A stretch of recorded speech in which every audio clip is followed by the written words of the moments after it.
Good afternoon, all of you. In last lecture, I have discussed the microbial assay of vitamin B12, that is assay of or the microbial assay of cyanocobalamin.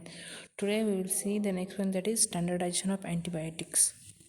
Generally, the question asked in examination. Likewise, for example, discuss standardization of antibiotic. Listen carefully what I am saying.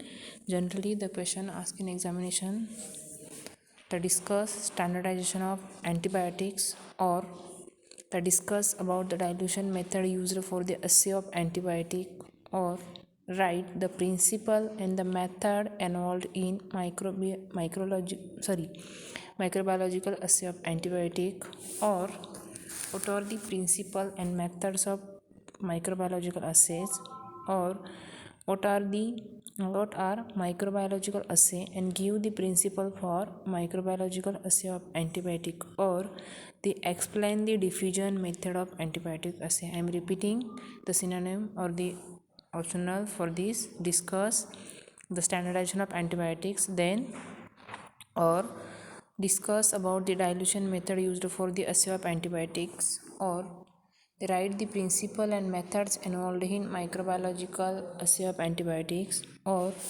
what are the principles and methods of microbiological assays, or what are microbiological assay, give the principle for microbiological assay of antibiotic, or explain the diffusion method of antibiotic assay. These are the synonyms or the optional names for these points or question. We will see. So antibiotic is a medicinal preparation which containing, these are the medicinal preparations which containing an appreciable quantum of or a chemical quantity which is caused to produce naturally by microorganism or by a semisynthetic route artificially, and that possesses inherent ability to either destroy a bactericidal effect or inhibit bacteriostatic effect. Yes, either destroy the bactericidal effect or inhibit bacteriostatic effect of microorganism in relatively dilute solution.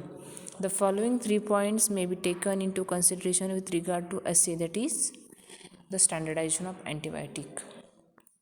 First point, that is FDA regulation governing all aspects of antibiotic testing are worked out in details and are subjected to timely amendment. Then FDA regulation need to refer to with regard to the prescribed method for the assay of individual antibiotic and their preparation. And third, that is while evaluating the potency of antibiotic substances, the actual and apparent measured effect is the degree of inhibition of the growth of suitable strain of microorganism, that is the ultimate prevention to the multiplication of the test organism.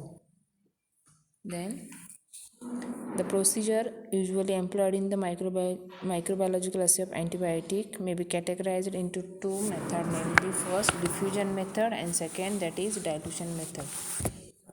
First, that is diffusion method, and second, that is dilution method. The microbiological assay is depend upon the comparison of growth inhibition of microorganism. The microbiological assays depend upon comparison of growth inhibition of microorganism achieved by the measured concentration of the test antibiotic. Achieved by measured concentration of the test antibiotic one under examination, with that achieved by known concentration of the standard preparation of antibiotic having a known capacity. Then the assay is designed such that the mathematical model on which the potency equation is based can be proved to valid. There are two models can be chosen for this. First, that is parallel line model, and second, slope ratio method. We will see the results obtained by this method. It should be proved by any validated test. Then, so what are the requirements for this assay? First, media that are used for assay. Then second, standard antibiotic preparation. First, in that media, a suitable media which is a suitable medium which will not affect the stability of any antibiotic, that is the standard one and also the under test one. It means the medium which will not affect the stability of antibiotic.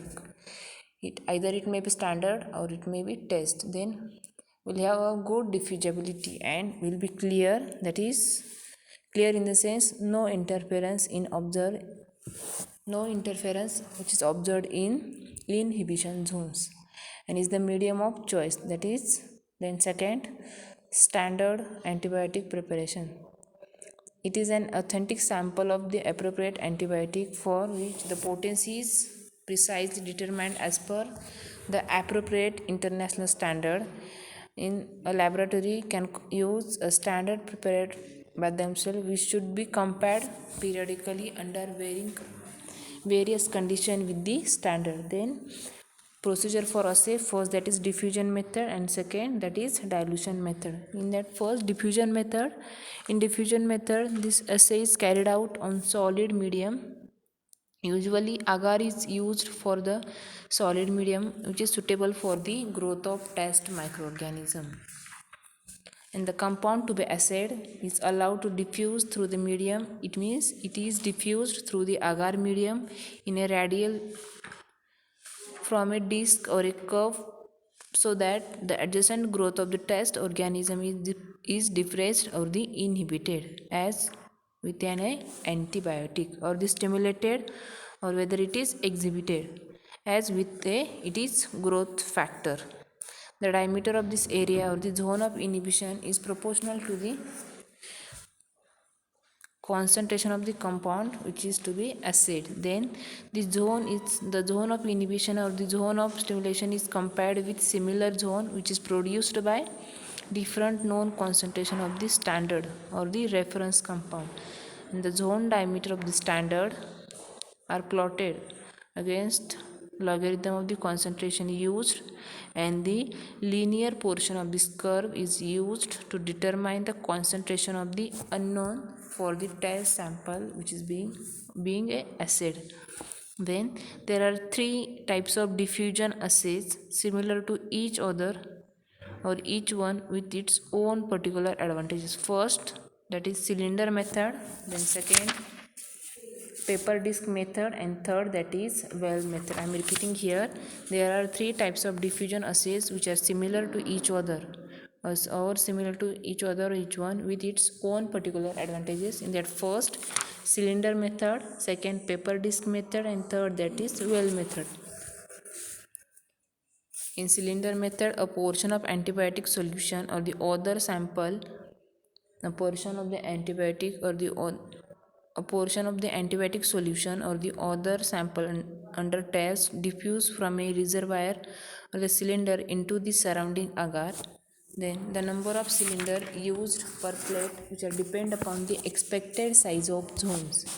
The care should be taken that the zone do not overlap.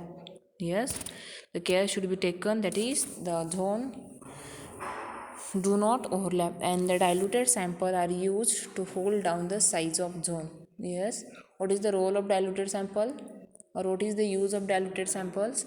The diluted samples are used to hold down the sizes of zones. Then the cylinders are filled with appropriate dilution of the solution. Yes, the cylinders are filled with the appropriate dilution of the solution to be assayed or with solution of known concentrations of reference compound, that is standard solution. The plates are incubated for specific period of time at constant temperature. And then the several small metal adhesed porcelain or the glass cylinder can be used which can be seated onto the agar surface by slight heating. So this is all about what, that is cylinder method. Next, that is paper disc method. In this method, a paper disc assay, in this assay the plate of seeded agar medium are prepared. In this method the plates of seeded agar medium are prepared and inoculated. Then reference solution, the solution to be assayed are added at a volume of 0.1 ml to disc of sterile filter paper. Then 6 to 8 mm is diameter laid on the surface of the seeded agar. Then pepper disk assay is used with fermentation products dissolved in a solvent toxic to the test organism to be assayed. Then solutions are applied to the disc laying on the glass plate. The solvents are allowed to evaporate before placing the discs on the seeded agar medium for the assay. Next method, that is well method. In this method, the plates of seeded agar medium are prepared and then inoculated. Then wells are punched in the medium with sterile cork borer 6 to 8 mm in diameter. Then these wells are filled with reference solution of the test solution with a micropipette or the Pasteur pipette. Then the wells can hold a measured amount of solution and hence the results can be quantitative. And care should be taken to avoid the overflowing of the wells. So this is all about which method, that is diffusion method. Second, that is dilution method. It is also called as turbidimetric method. Both broad dilution method, in that for the broad dilution method, in this test the effect of compound under test in liquid culture is measured as an increased or decreased turbidity associated with growth rate or the total growth of the microorganism. I am repeating here, in this test the effect of compound under turbidity, in this test the effect of compound under turbidity, so the effect of compound under the test in liquid culture is measured is an increased or decreased turbidity associated with growth rate or the total growth of the microorganism. A suitable liquid medium is dispensed in a series of tubes and graded amount of material to be assayed. The assay are added, then all media and solutions used are sterile. Then tubes are inoculated with small and constant volume of vigorous and culture of the test organism. Then these tubes are incubated for a predetermined period of time at a constant temperature.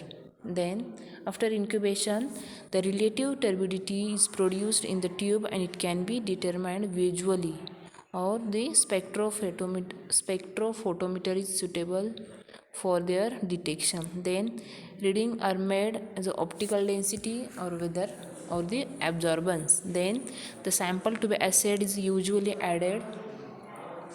The sample to be assayed is usually added to the assay tube at several dilution. Then theoretically only one dilution is necessary, and these precautions are needed for the new substance or the new antibiotics, not for previously examined. Then testing at several levels, it ensures that the optical density which are obtained for a one of the dilution of the sample will fall on the linear portion of the standard curve. In order to minimize the error, the several tubes are used per dilution of the test sample and standard, and these tubes are randomized in their racks. Then solvent should not interference with the assay. The assay in which very small amount of test antibiotic yields a growth response. The assay in which very small amount of the test antibiotics yield a growth response. The glassware must be completely devoid of this material prior to the assay. Then the test organism that demand high aeration for maximum response to the test compound. Often it requires our shaking of the assay tube during incubation. In that first macro dilution method, then micro dilution method, endpoint determination assay. First macro dilution method. This test is done in test tube or organism with MIC, that is, as I said earlier, what is MIC? It is minimum inhibitory concentration at or below breakpoint are considered as a susceptible.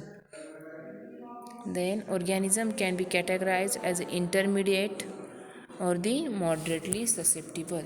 The result of the in vitro test is subject to many variables, then inoculum size, then rate of bacterial growth, then incubation period, then nature of medium and stability of antimicrobial agent. Then second, that is micro dilution method.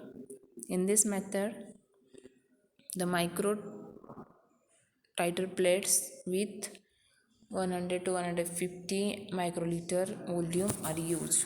Then third, endpoint determination assay. If in this method, if the microbial growth occur as a pellicle on the surface of the medium or as a clump of the cell at the bottom, which cannot be suitably broken up and dispersed for the turbidity determinations. I am repeating here, in this endpoint determination assay, if the microbial growth is occur as a pellicle on the surface of the medium or the as a clump of cells at the bottom which cannot be suitably broken up and dispersed for a turbidity determinations.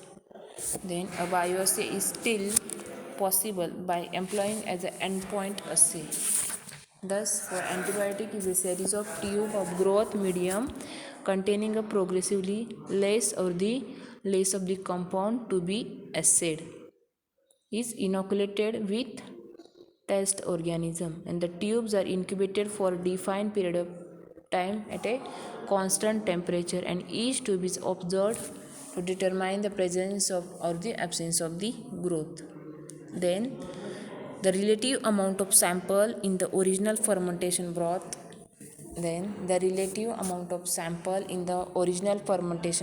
is then determined by the amount of dilution which the new antibiotic can withstand in the assay tube and still be able to inhibit the growth of test organism in the dilution series.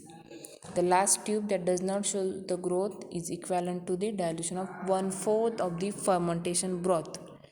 From that we can say that there is approximately 64 dilution units per ml of compound present in the given sample.